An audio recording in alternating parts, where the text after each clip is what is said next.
Hey, what's up everyone? This is 3D Bonfire back with an amazing tutorial. And this time I want to show you what I was able to achieve in just one day with the new simulation tools in Cinema 4D 2023, okay? So I'm really excited about the new cloth engine in Cinema 4D and I think it's awesome, it's stable, it's finally usable in production, okay? So previously, when a client would have asked me for something like that, with this amount of complexity, okay? I guess first I would have felt very uncomfortable and then I would have taken a deep breath and said, I can't do it, but I know this Houdini guy who could help you with the job, okay? So this was previously, but now with the new Cinema 4D version, I'm finally able to give my clients really solid, amazing cloth simulations, okay? So this is a big step for me and I think a lot of other Cinema 4D users will also be pretty happy about these improvements, okay? As always, you can argue that there is still way to improve, so I don't want to say that this is the end of the road of the improvements in Cinema 4D when it comes to simulation tools, but let's be honest, it's a big step into the right direction and I just love it, okay? Let me just give quick credits to Studio Tendril, okay? So I was heavily inspired by this result and you can see what they did here. This is just amazing. I like the lighting, the typography, the art direction, everything about this is awesome, okay? So you should check out Studio Tendril and the artists that worked on this amazing job. And as I said, I was inspired by it, but then I tried to give it my own twist, put in different shapes, for example this one, okay, with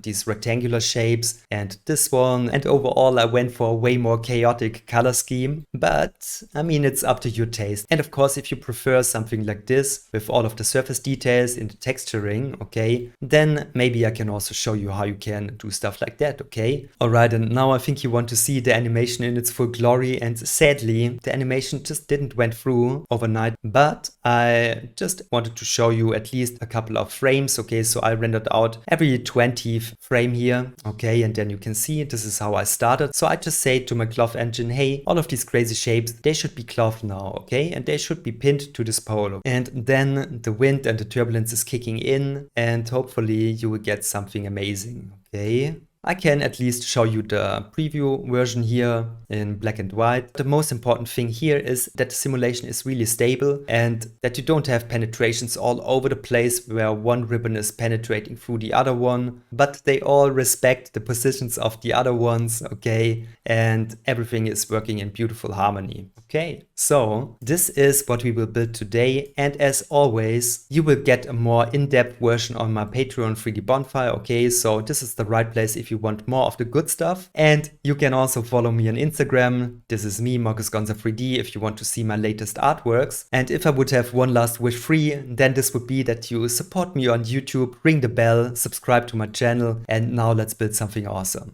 Alright, finally in Cinema 4D, and you can see this is my scene where I already built all of the good stuff, so I can scrub through it and just be happy about the nice movement here, okay?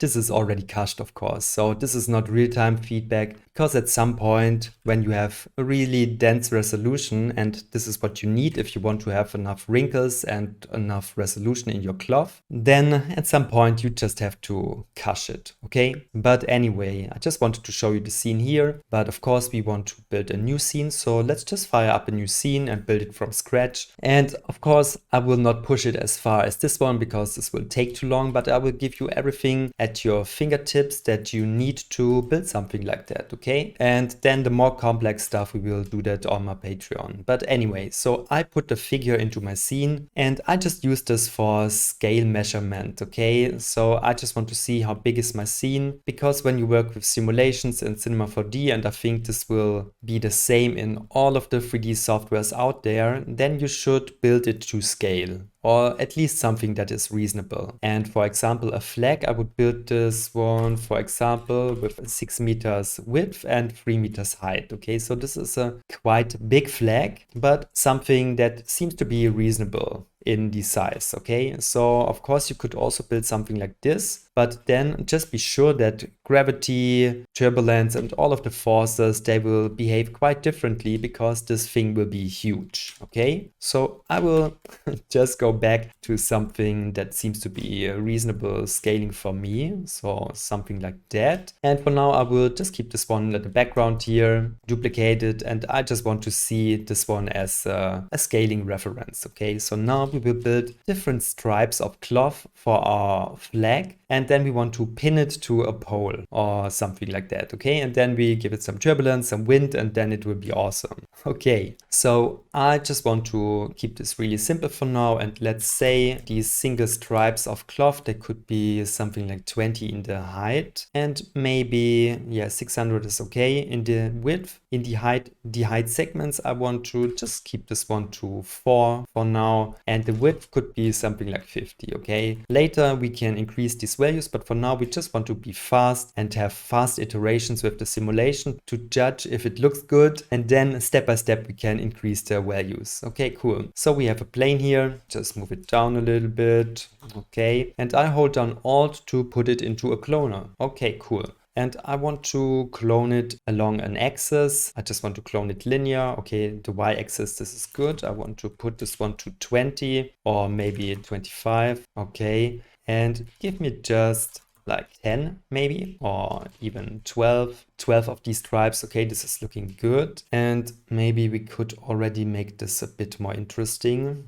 Let's see, we could make another plane into this cloner, set this one to 25, so we have a thinner version and a thicker version. We could duplicate this once more, put this one to 15. Okay, so we could have something like that. For example, I just want to duplicate this. Of course, you could also just have one cloner and clone it in a grid. Okay, just to show you this one. So you could also do something more or less like this, and to have already more clones in the z-axis and then just put a random effector on it. But I just want to have a bit more control here. So this is just my cloner Z1, and I want to duplicate it, call this one 2. And for now, you don't have to be super precise with the measurements. I just want to offset this a little bit in the Z-axis, maybe something like this. F2 if you want to see it from the top. All right, so you can see we have 2 iterations, and maybe I will make another iteration. Put this one to this distance. Okay, so we have 3 cloner systems, and maybe I just want to deactivate the third one and create 3 materials. The first one, I will make this one blue.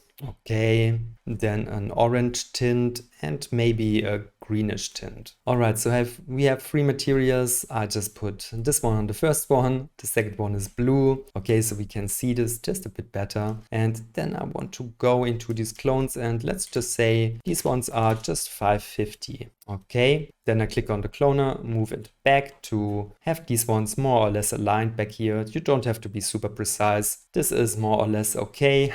And then I just want to offset this a bit, do it like this, maybe only 11 clones, this is fine. Now I go to the third cloner, put the orange tint on it, and maybe this one is only 500 long. Okay, I mean, just playing here. And of course you could change this pattern of stripes and the cloner system however you like to have it. Okay, I just do it like this for now. And now we could say all of this stuff is cloth. Okay, so just right click on one of the cloner, go to the simulation text, and I just want to pin this menu here. Now I want to put a cloth tag on it, move it over here. I want to hold down Command or Control and duplicate it on the other cloners. And hopefully now this will just fall down. Yes, okay. So that's not a very impressive simulation, right? So I just want to show you. Let's make a floor here, make it a bit bigger. And on the floor, we could put a collider, for example. So hopefully we will get some cloth behavior here. All right. And you can already see that this is quite fast. All right. So we already have lots of cloth stripes, and they are falling, and you get some almost real-time feedback. So this is quite impressive already. Now I want to pin them. Okay, so therefore, for example, you could just grab a cylinder here. All right, let's make it just a bit more narrow. Move it over here. For now, I will do this one really rough, make it bigger, move it down here. Okay, more or less like this. You can be more precise, but for now, it really doesn't matter. The only thing that could be helpful is to have more segments here in the height segments. All right, so I just put this one to 100 or 150 to have more points where I can pin the cloth to. Okay, so now you could pin this one to points here with the old way, with the belt tag. But I wouldn't recommend it because it is time intensive and it is just not so much fun, okay? There's a way better way now to do it, okay? So therefore, if you want to pin cloth to another object, this one also has to be a cloth object, okay? And now, I mean, this is penetrating through the floor, so let's move it here. I think this is still not what we want because now, yeah, this one is just acting like a cylinder made of cloth and everything is falling down. So this is not what we want to achieve here. So I think a good way would be to make this one way more stiff. And maybe, yeah, let's get rid of the bendiness and increase the mass to something like crazy. This trick with the mass, I think I learned this one from EJ, from iDesign or School of Motion. Okay, so now I think we still don't have what we are aiming for. So now this has more mass and behaves not as bendy as before, but still gravity is having an effect on it. So maybe it would be just a good idea to hold down Control D, go to simulation settings and get rid of the gravity. So now overall we will not have any gravity anymore, but still we want to have some forces in the scene, right? So for now I would say I just make some simple turbulence into the scene, okay, and then we can build on that. So just give me some turbulence, 50 and a scale of 10. Let's just see how this is reacting to it. All right, and still everything is moving, but we want to have this one rigid. So I guess we could just go to the turbulence, the fields, and put something, yeah, like a linear field on it, okay? And now the linear field will only have an effect on from here to here. So it is increasing from 0 to 100. So everything on the left side won't have an effect.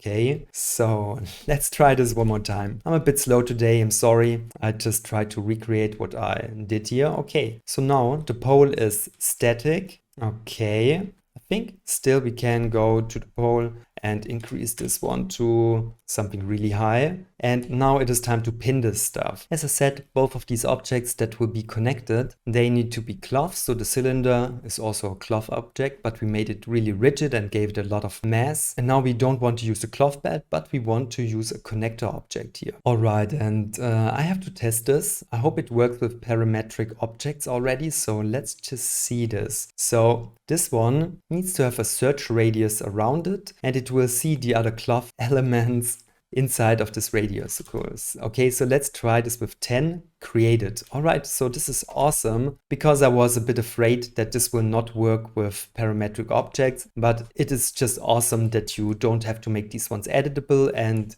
lose all of the flexibility to change the parameters. Okay, so this is awesome. This one is already detecting the points. You can see you have all of these connection lines here from the cylinder going outwards to the clones. Okay, so maybe, you know what, it would be a good idea before we do this. Let's go again to the cloner here and move this one just a bit closer. Okay, this is good. I will select a second one, move this one also just a bit closer. Okay, something like this. And now we'll go to the connector again, create these lines again. And maybe it would be a better idea to have a plane here and not a cylinder, because now we have lines from all of these points, which are not just on a flat plane. So that would be a more clean solution, I guess. But I think it will also work like this one. So let's just try it. And maybe before I simulate it, can decrease the search radius, put this one to 3, create. All right. No, this is too short. Put it to 6. All right. And in general, this should be interactive, but I don't have interactive feedback. All right. It doesn't matter. Maybe then you just have to click on create. This is okay. So let's just see if 7 is a better distance. I think this is already working. So now we have the dynamic connections here, which is awesome. And now we can simulate this one. And there you go. Okay, so now all of these stripes, they are pinned to our pole, and this is just great. So I think the turbulence alone won't give us a beautiful effect here. So I think I just want to mix in a wind into the forces and rotate this one 90, maybe just a bit up. All right, something like this. And for now, I want to get rid of the turbulence. Click on the wind, give it a strength of 100, for example, and some turbulence and a frequency of 50. I'm just testing this, okay? So I don't know if this will work, but let's just see if we get a feedback here. And again, of course, you have to go to the wind, to the fields, put in the linear field, so this pole will not move, okay? Now simulate this, and now you get some upwards movement, okay? I just want to have more frames here, put this one to 300. All right, let's go into the wind, and I want this one to be maybe 300, turbulence of 150, or maybe 300, and this one also 300, and maybe the turbulence at 100. Okay, so this is okay. I just want to make the scale smaller. All right, so these numbers, you have to play with it, okay? And if your feedback is not fast enough, then of course you could, for example, just deactivate 2 of these cloners, all right? And just simulate like 1 row of clones. So this is a possibility, or you could decrease the segments. And then when the simulation is getting better and better, then you can increase the segments, for example. I think the wind as it is too boring. So let's mix in some turbulence, put this one maybe to 100, and let's just simulate it once again. Okay, and already you would have some nice movement here. I think the wind is a bit too fast, so we could decrease the frequency. I want to have this even at 150, okay, but honestly you have to play with the settings. When I put this one to 30, then we get a bigger noise pattern. Now this is getting quite erratic and hectic, so I guess I want to decrease the strength again to something like this. All right, I want to have another turbulence and make this one just a bit bigger, for example, and put the strength to only 20. All right. And of course, this is up to you, so you can play with the turbulence, the different forces, okay? A simple way to get forces in your scene is to use the wind and the turbulence. Then a more complex one will be the field force. And I guess I will go more into depth with the field force on my Patreon soon. But for now, I really like the movement here already. So let's just activate these ones and let's select our planes here. And let's just say we want to have 100 width segments and maybe 6 in the height. Let's do the same here, 106, and once again, okay, and let's just simulate this once more. And as I said, when this one is already too slow for you, then you could just decrease the segments again or the amount of clones and check how it is looking. But I think this is already the basics of this simulation, okay? So of course we can be way more advanced here. So when you have a lot of these clones, then definitely you need to change the simulation values here. So for example, when you have collisions and the ribbons are penetrating through each other, then for example, you can go up with the substeps and also with the collision passes. Or maybe you also want to mix some damping into your scene to make it more calm and slow. So you need to go up with these settings maybe. All right, but this is depending on your scene. And I think for now, this is, I just wanted to show you some basics. So I think to make this just a bit more visually pleasing, let's just duplicate these cloners here. So I will just control drag them, move them over. All right, I just moved them over here. Okay, or let me go to the top view, move them over here. And we want to pin all of them to the cylinder. So I think I need to increase the radius a bit here. All right. And let's go to the connector. And I think you just have to click on create to connect this one again. I will put this one to 10 to have just a couple more connections here. And let's just see how this is looking, okay? So maybe already this will be a good opportunity to go to the cache here, and I will just cache the scene one time, okay? All right, let's just quickly check this animation here. Okay, the cache took like 2 minutes, I guess. So overall, this is already looking quite good. Of course, the colors are pretty ugly and you need to put a light in your scene and put your own awesomeness into the mix. But I already think this is going into a nice direction here. The only thing that is bothering me is that the turbulence is too fast and too hectic. So when I would go to a close-up here, I think this is moving too fast and it's not so elegant. So one option to change this would be to click Ctrl D again and maybe mix in some dampening. Okay, so when I put this one to 10, then the next version will look more elegant, hopefully. So this is just sucking out energy out of the scene. So I will just save this version to the picture viewer and then make a new cache with the new damping. Okay, so I will cache this again and then we will compare both versions. This one was the fast one where I think the movement is too fast and too hectic. Okay, so this is too chaotic. And then I just mixed in some dampening in this version. Okay, so let's just see this one. And now you can see this is a bit more slow and graceful. So I guess you could even go with the dampening to 15. But of course, you can also get rid of the fast movement with other techniques. For example, I guess you could mix in a friction into your scene. Just move this one into the scene and put this one to...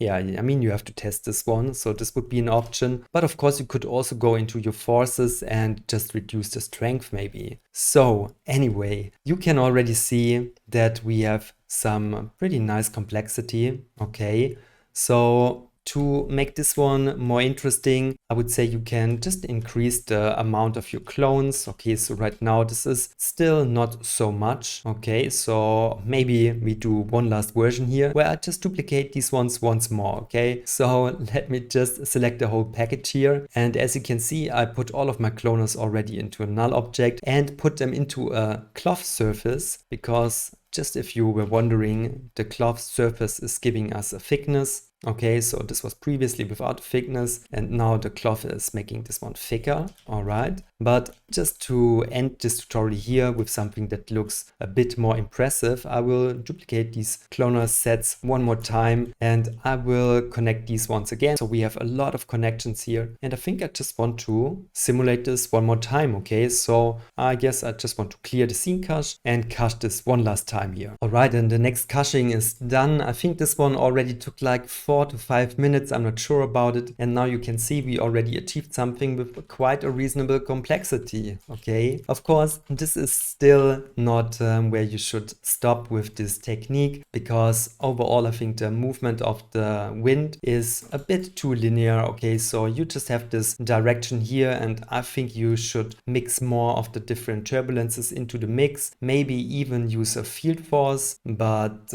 you could definitely also achieve a nice result with some different turbulences. Maybe we need another one with bigger scaling where the noise pattern is bigger, so we get some overall bigger movements inside of it. So just guessing, this could be a nice addition to the mix, and maybe I will reduce the strength here. But anyway, you need to play with these values, and now when I compare this one with the result that I achieved in my version, then of course this is more elegant and has just a nicer pattern in the turbulence. But I think you could achieve something like this also when you just invest more time into it. What is also really important is that in my version you can see I created all of these different shapes. Okay, and for example these ones with the sawtooth and this one with the cuts here, this will just make your pattern even more interesting. Okay, so play with the forces, play with your shapes, and then I think you will also achieve something pretty awesome. Okay, all right, so this was everything for the free YouTube version. On my Patreon I will talk about the lighting, the materials, and just go more into the settings. I will just make a longer and more in-depth version of this tutorial, but I think already you guys on YouTube know now how to create something like this, and I hope you had a little bit of fun. Okay, create something awesome. I would love to see it. Thanks everyone. See you next time. Bye.